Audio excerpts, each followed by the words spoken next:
Saudara, menjelang hari gencatan senjata, serangan militer Israel tidak kunjung mereda. Kesepakatan ini tentu menjadi harapan perdamaian bagi seluruh warga Gaza dari gempuran serangan militer Israel. 2 hari jelang gencatan senjata, serangan rudal militer Israel masih membombardir jalur Gaza pada Kamis malam waktu setempat. 72 orang tewas. Gencatan senjata jadi asa di tengah perang yang terus berkecamuk. Warga Gaza menyambut rencana gencatan senjata penuh sukacita. 15 bulan, warga Gaza hidup dalam ketakutan. Perang merenggut harapan akan kedamaian. وشعور رائع بمنحنا إلنا في أمل إنه في غزة يضل أمل من بعد الألم في غزة على الأقلية نضمن إنه في أشخاص أرواحهم مش حتروح حيكون في حفظ لأرواحنا رغم الإبادة الجماعية اللي تعرضنا لها ولكن شعور الوقوف الحرب شعور لا يوصف شعور رائع ويعني مزيج بين الفرحة والسعادة. Indonesia menyambut baik rencana gencatan senjata yang dilakukan Israel dengan Hamas. Gencatan senjata membawa harapan akan kemerdekaan Palestina yang juga didorong Indonesia. Seraya terus berharap semoga semua pihak benar-benar bisa bisa memenuhi kewajiban-kewajiban yang ada di masing-masing sehingga tercipta satu suasana yang benar-benar mendukung dan kondusif untuk berlanjutnya gencatan senjata ini. Usai melakukan mediasi panjang bersama Qatar, Mesir, dan Amerika Serikat, Perdana Menteri Qatar, Sheikh Mohammed bin Abdurrahman Al Thani bilang, kesepakatan gencatan senjata mulai berlaku efektif pada 19 Januari mendatang. ومن ثم بعد ذلك سيتم اتخاذ الإجراءات الداخلية لدى الحكومة الإسرائيلية ومن بعدها يبدأ تنفيذ الاتفاق في يوم الأحد 19 من يناير. وسيتم تحديد الموعد تنفيذ الاتفاق بالساعة لاحقا. Sementara Presiden Amerika Serikat Joe Biden mengklaim kesepakatan gencatan senjata Israel dengan Hamas memakan waktu 8 bulan dan dinegosiasikan di bawah perintahnya. After 8 months of non-stop negotiation, my administration, a ceasefire and a hostage deal has been reached by Israel and Hamas. The elements of which I laid out in great detail in May of this year. Mengutip data Al Jazeera, terdapat 3 fase perjanjian gencatan senjata Israel dan Hamas di Gaza. Di fase pertama, selama 42 hari, Hamas harus membebaskan 33 sandera dan Israel juga akan membebaskan 30 tahanan warga Palestina. Lalu militer Israel menghentikan serangan dan keluar dari daerah permukiman di Gaza. Dan warga, para pengungsi Palestina, bisa kembali ke Gaza. Lalu di fase kedua yang akan berlangsung selama 42 hari, militer Israel harus menghentikan operasi militernya di seluruh wilayah Gaza dan saling membebaskan tahanan di tahap kedua. Di fase terakhir, kedua pihak dari Israel dan Hamas akan melakukan pertukaran jenazah pejuang maupun sandera, lalu akan melaksanakan rencana rekonstruksi di Gaza di bawah pengawasan internasional. Setidaknya, serangan brutal Israel sejak Oktober 2023 silam telah menewaskan lebih dari 46.000 jiwa dan 110.000 lainnya mengalami luka-luka. Kesepakatan ini diharapkan menjadi perdamaian dan ketenangan bagi seluruh warga Gaza dari gempuran serangan militer Israel. 2 hari menjelang gencatan senjata antara Israel dan Hamas, serangan Israel masih berkecamuk di jalur Gaza.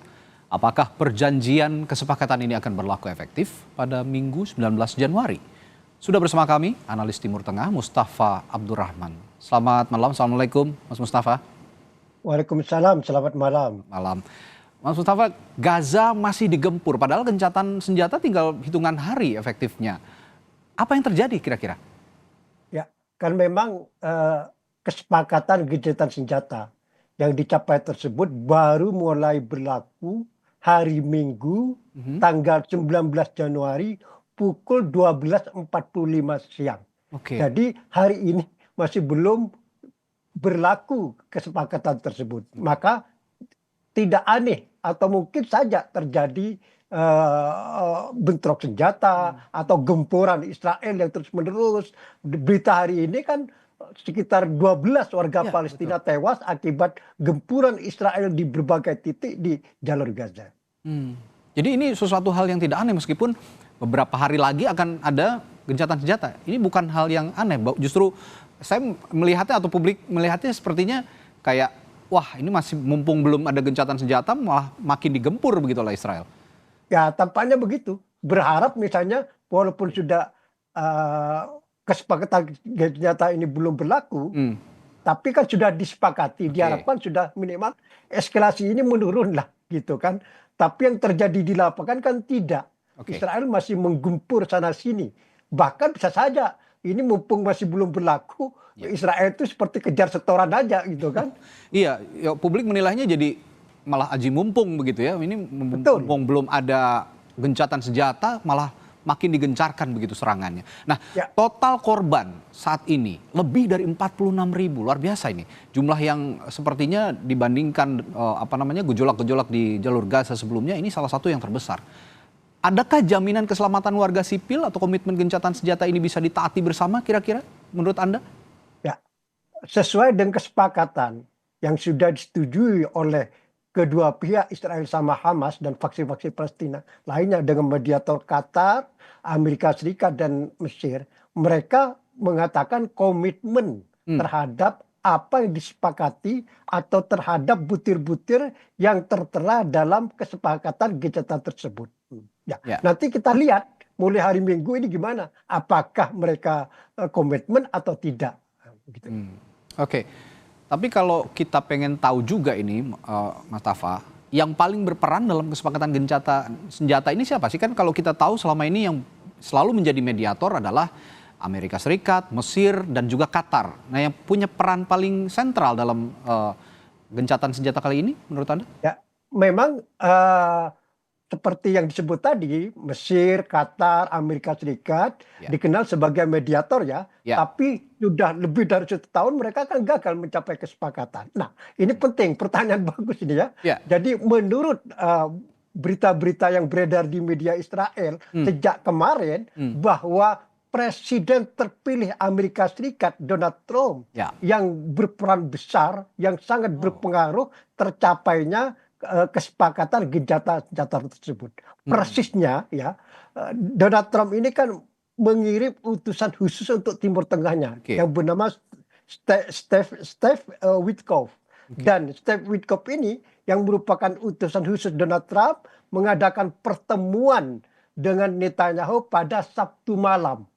Menurut harian Ma'arif, harian Israel Ma'arif dan Haaris, pertemuan antara Netanyahu dan Witkoff ini berlangsung cukup lama dan sangat tegang. Oke, baik.